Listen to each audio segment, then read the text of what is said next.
Здравейте, казвам се Борислав Бориславов и днес ще ви покажа връх Половрак, който се намира само на няколко километра от София, над село Лозен, и след това ще ви покажа как се стига до него. Нашата разходка започва от тренировъчния център на Българския червен кръст, който се намира в края на селото. От там има два варианта. Или по-черен път, който води до Лозенския манастир, а вторият е малко по-пряк пешеходен маршрут, по който ние ще минеме. Той пак се влива в черния път, минава покрай манастира и мемориалния парк, а има и още една пътека, която минава през заслона. Разбира се, това не са абсолютно всички пътеки, които водят от Лозен към върха, но мисля, че са достатъчно. Има и вариант след това да не се връщате обратно в Лозен, а да отидете направо в Пасарел.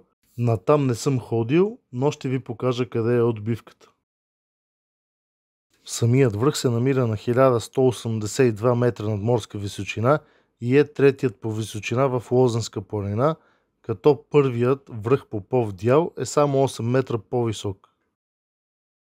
Въпреки че не е много висок, панорамната гледка е доста надалече. Язовир Искър се вижда доста ясно, зад него е Рила планина, като Мусала е ето тук.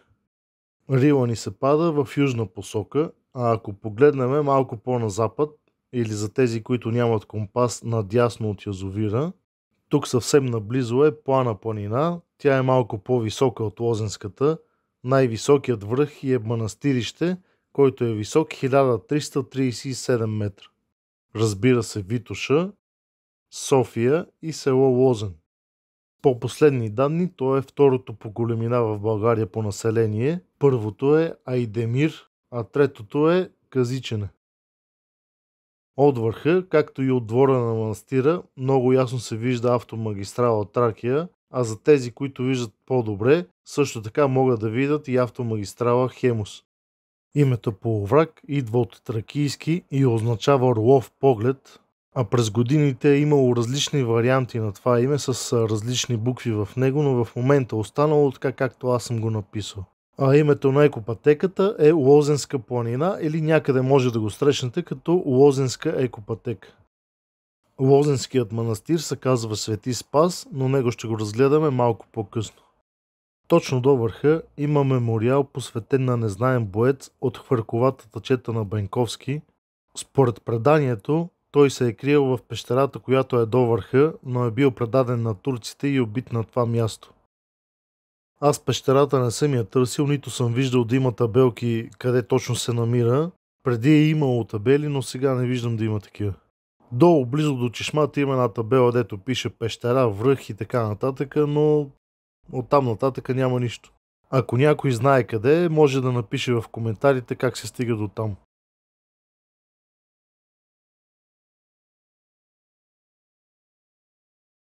Ето го и Лозенския манастир от високо, той от върха не се вижда. А стигнахме до там да ви кажа как се стига. В случая ще влезнем от към автомагистрала Тракия, защото по околовръстното все още копаят. На около километър от карулката трябва да се оглеждате за табелки Лозен.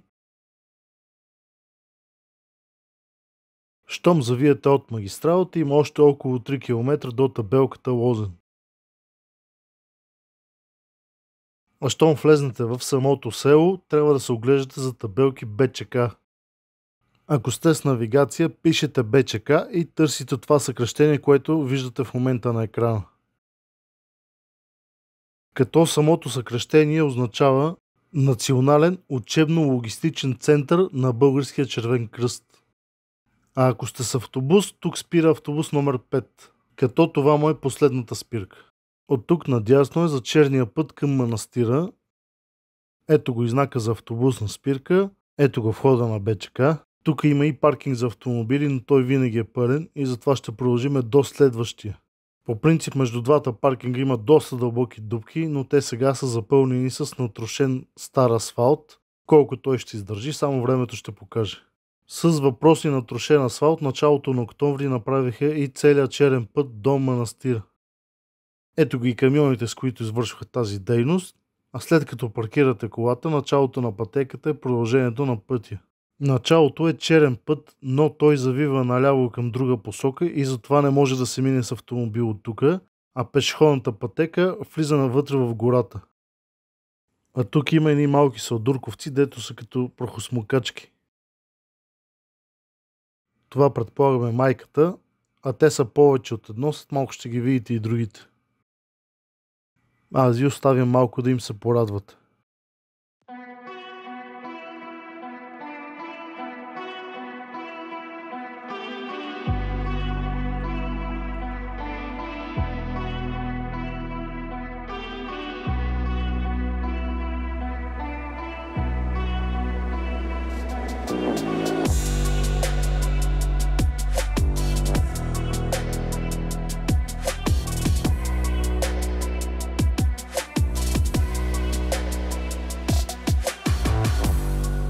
А сега тръгваме по пътеката, следваме червената маркировка, а има и доста табелки.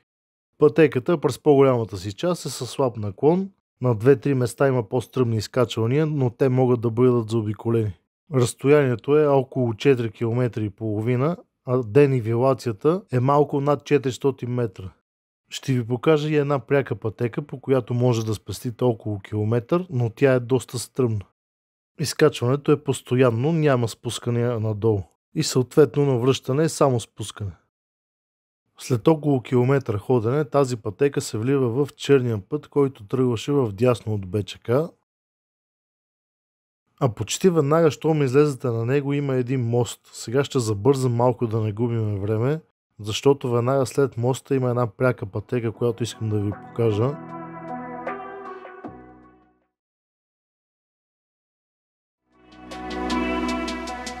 Ето тук се вижда как е валиран пътя с натрошения асфалт.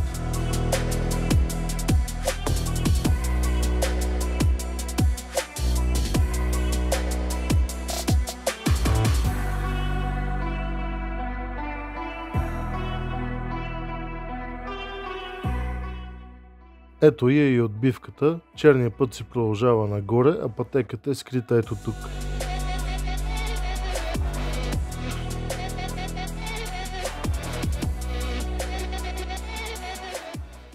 А на картата изглежда ето така. Първоначално създава илюзията, че е доста тясна пътеката, но всъщност тя е доста широка, като този участък е със среден наклон, но не е много дълъг. Щом излезнете обратно на черния път, почти веднага е ловджийската чешма, което ми напомня да спомена, че тук е ловен района. Аз лично не съм попадал на ловци, но през ловния сезон гледайте да не се отклонявате много от пътеката. Началото на октомври чешмата все още течеше, а горе на манастира има и още една чешма. Аз забързвам пак, за да не губим време, а тези, които искат да стигнат с автомобил до манастира, могат да обърнат внимание на настилката.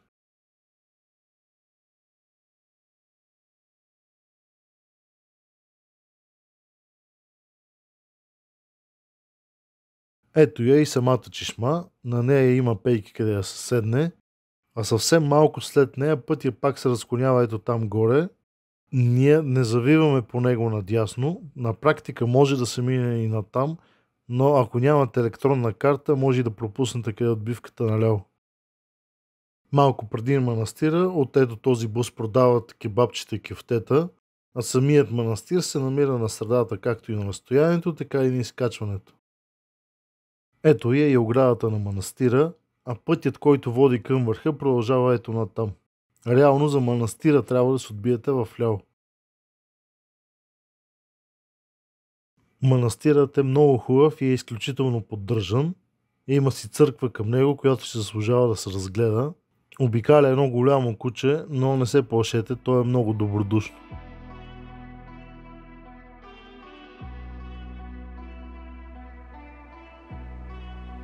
А ето го и него. Разбира се, и от по-близко.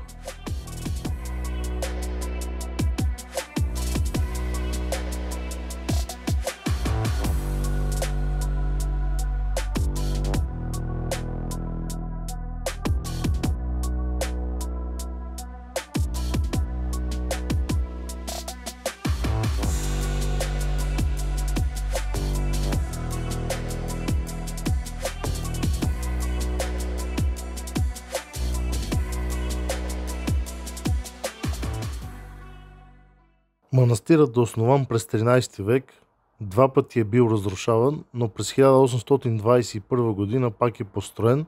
Тогава е направена и църквата. Тя е с 3 купола, което за тогава е било доста нетипично.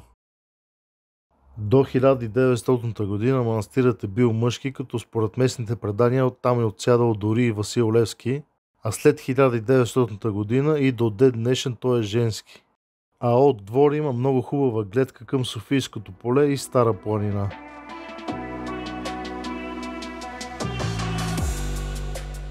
Самият манастир не е много голям, ето го и неговия двор, а ето я и гледката. Най-интересно за разглеждане тук е църквата, защото макар и малка, цялата е в стенописи, но тях няма да ви ги показвам, за да е по-интересно, когато дойдете. А освен интересните стари сгради, може да попаднете и на други интересни старинни неща, като ето това. Както споменах по-рано, тук има и чешма, тя е 10 метра вдясно преди входа. Ние продължаваме нагоре към върха, като за целта се връщаме обратно на черния път. След около 150-200 метра е ето този завой. Него трябва да го запомните, защото тук пътеките се разделят. За ориентир може да ви служи и ето тази пейка. Тук е малко объркващо за обяснение, затова първо ще ви покажа как изглежда на картата. Лявата пътека тръгва наляво през гората, минава през монумента и тогава стига до върха, а дясната пътека минава през заслона и тогава се качва на върха. Ето тук двете пътеки минават много близо, а ето тук има пряк път. Ние тръгваме наляво, тук пътеката е доста стръмна, но не е много дълга. Малко е по-дълго от това, което се вижда тук. Късната есен не е препоръчително да се минава от тук, защото има много дебел килим листа и се парзалят доста. След това се излиза на широка поляна с беседка, тук е идеално място за пикник, а близо до тази беседка минава и другата пътека, която след малко ще ви покажа, а за да стигнем до върха пак се влиза в гората. Тук сме на дясната пътека, тя заобикаля малко повече, но не се усеща. Пътеката е по-полегата от другата, но все пак е по-стръмно, отколкото е било до сега. Върви се през гората, а има едно излизане от нея за съвсем малко. Там отгоре е беседката. Ще го познаете, понеже има скали, личи си къде са минавали хора, дори има и един черен път, къде са минавали машини. Ето го въпросното място, а ние ще се качиме до беседката, за да видите колко е разстоянието. Показвам ви го точно този път, защото според мен от тук е най-удачно да се мине дясната пътека и от тук да се качите към беседката и след това влезнете в гората. И оттам да си изберете дали я хванете по прекия път или по-заобиколния. Ако не искате да отидете специално на заслона или към Пасарел, няма никакъв смисъл да продължавате по тази пътека, която води към него. Поради простата причина, че след това изкачването към върха е доста стръмно, а и плюс това е и на открито. А от тук по пряката пътека може да си спестите около километър ходене. А ето тази пейка на ъгълчето, която се пада в дясно от стръмната пътека, има много хубава панорамна гледка. Не е само пейка, има и масичка.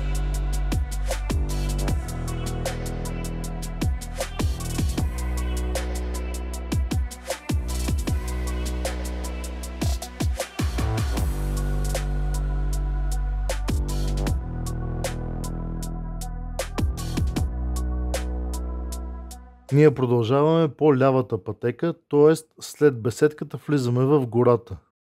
А щом влезнеме в гората, буквално на 50 на метра в дясно е пряката пътека. Тя се познава по това, че на две последователни дървета има маркировка. В началото не е много добре различима, но след това става много ясна пътеката. Пътеката е доста стръмна, за около 500 метра разстояние трябва да си скачите около 100 метра нагоре. Но няма камъни, нито препятствия. А щом излезнете от нея, върха е веднага вдясно.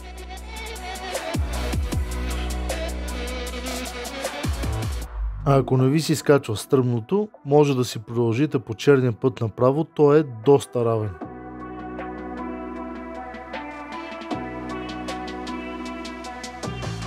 По самия път има и маркировка, има и табели, само трябва да се внимава за десния завой.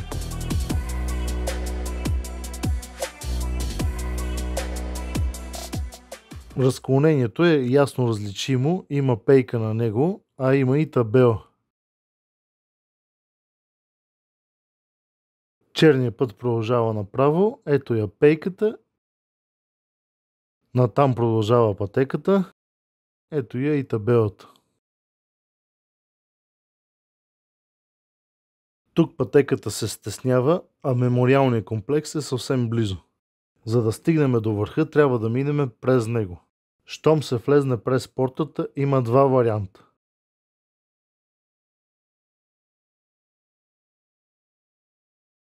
Наляво е да минете и да го разгледате, а надясно е просто да излезнете от другата страна. Понеже комплексът не е голям, ще ви пусна и двата варианта.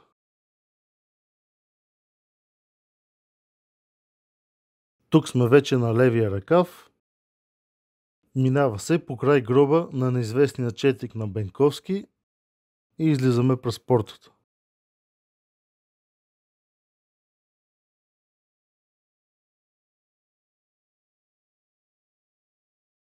От тук вече може да започваме да се наслаждаваме на гледките, а знамето на върха е буквално на метри от нас. Ние се връщаме обратно при беседката, за да отидем на дясната пътека, а оттам ще минем през заслона и тогава ще се качим на върха. Ще минем по тази пътека, за да ви покажа не само заслона, но и къде е разклона за към Пасарел, или по-точно за вилната зона на Пасарел. Оттам се пресича язовир Пасарел и се хваща автобус. Натам не съм ходил и дали все още минава автобус, не мога да ви кажа. След около километър се излиза от гората, нагоре е към върха, а тук има едно кръстовище. Наляво е върха, направо се вижда покрива на заслона, а надясно е въпросното кръстовище за към Пасарел. Ето го и самия заслон, сега ще ви покажа как изглежда и отвъд.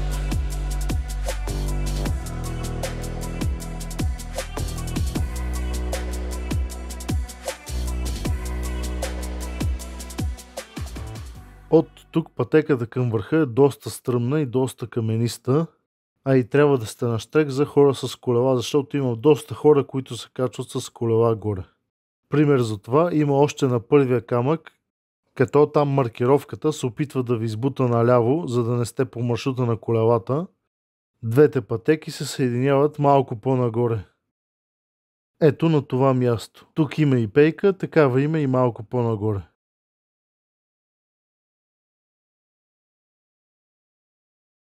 За съвсем малко се влиза пак между дървета, а след това е само на открито.